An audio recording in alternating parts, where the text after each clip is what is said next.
पहचान हो हमरा घरे।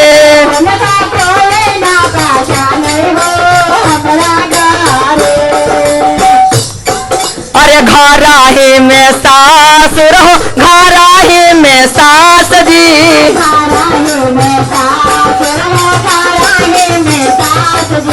घराही में सास हो घराही ससुर जी।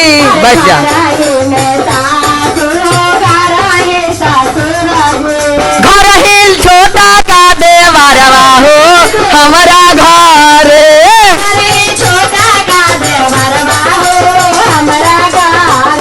घर ही छोटा का देवरवा हो हमरा घरे।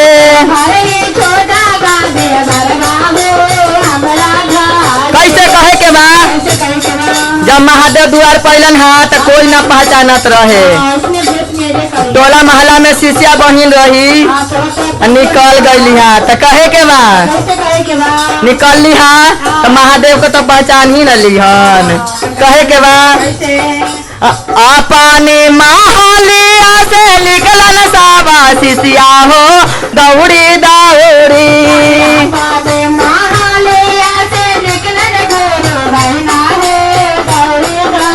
अपने महालिया से निकलन साबा शिष्यन हो दौड़ी दौड़ी।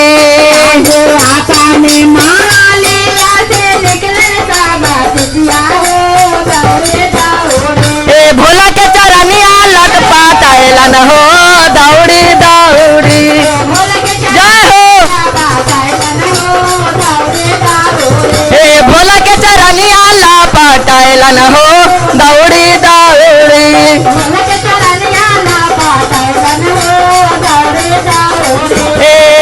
जोगिया के भेंट भर के नसीब गुरु हो हमरा घरे।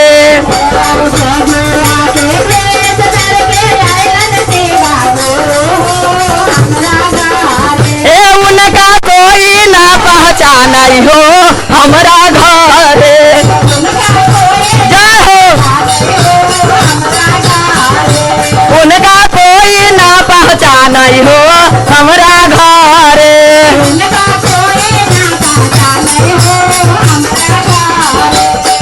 अरे घराही में देवा रहो घराही गोतिनिया।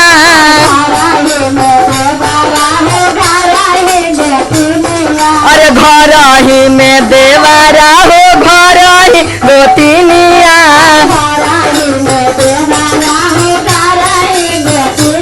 अब जाना कौन रहन हंसे के नाई खे। घर ही पातारी बाले मुआ हो हमरा घरे।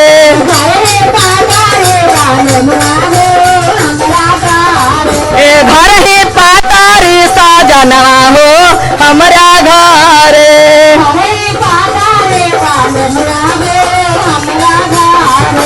उनका कोई ना पहचान हो हमरा घरे।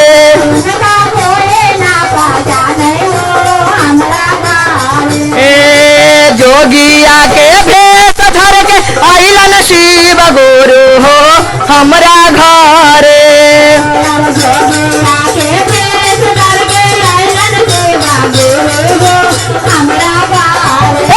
उनका कोई ना पहचान हो हमरा घरे। दीदी ताली मीठा मीठा। जय हो उनका कोई ना पहचान हो हमरा घरे।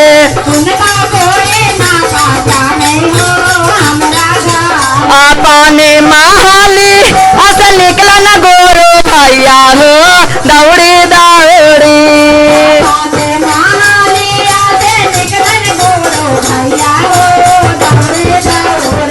भोला के चरनिया लट पातलन हो दौड़ी दौड़ी।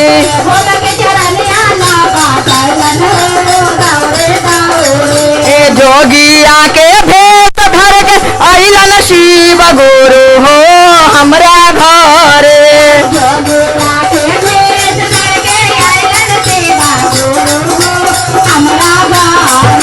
उनका कोई ना पहचान हो हमरा घरे।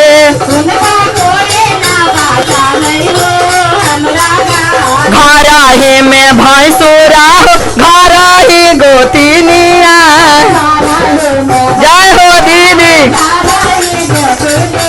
अरे घर ही में भैंसुरा हो घर ही गोतिनिया। घर ही छोटा की नाना दिया हो हमरा घर। जय हो दीदी। ए घर ही छोटा की नाना दिया हो हमरा घर।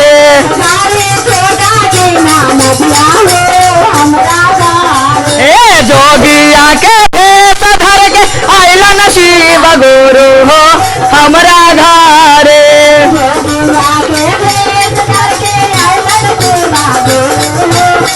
ए उनका कोई ना पहचान हो हमरा घर।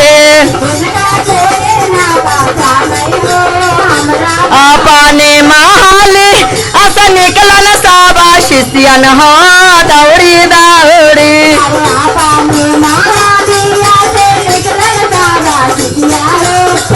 ए भोला के चरनिया लट पाटलन हो दौड़ी दौड़ी।